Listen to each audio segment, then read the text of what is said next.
వంటి నా అభిమాన సోదరులందరికీ నా నమస్కారాలు.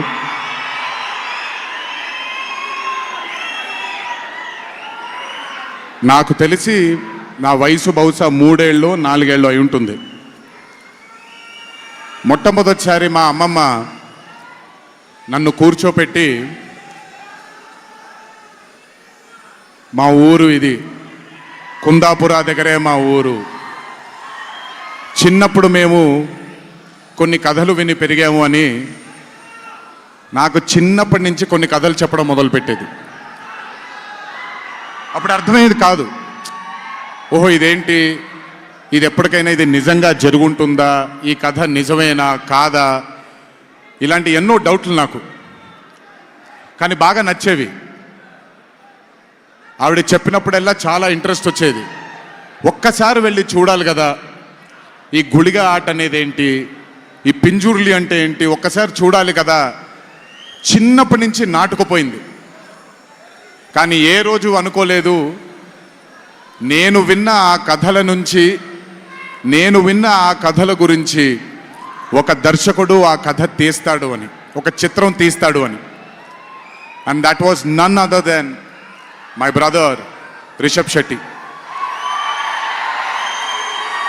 The stories I've heard as a child, when I saw it on screen, I was speechless, sir. I just did not know what to say.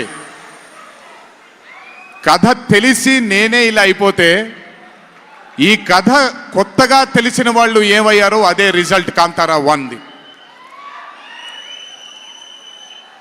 Rishabh sir is a very, very, very rare breed of directors and actor.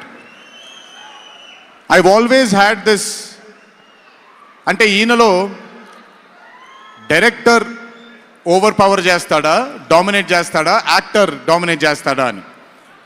But Rishabh సార్లో dominate చేసేది కేవలం ఒక director actor కాదు, 24 క్రాఫ్ట్స్లో ఉండే ప్రతి department.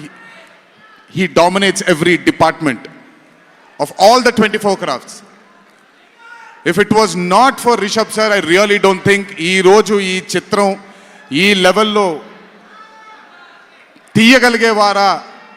ఎందుకంటే నేను, మా అమ్మగారు ఎప్పటి నుంచో ఉండే కోరిక ఉడిపి కృష్ణుడు గుడికి తీసుకెళ్ళాలి అని. నేను తీసుకువెళ్ళినప్పుడు thank you to Rishabh sir. Rishabh sir లేకపోయి ఉంటే మాత్రం ఆ దర్శనం కానీ ఆ భాగ్యం కానీ కలిగేది కాదు. పనులన్నీ మానుకొని నాతో, మా అమ్మగారితో, ఆయన కానీ, ప్రగతి గారు కానీ, కుటుంబ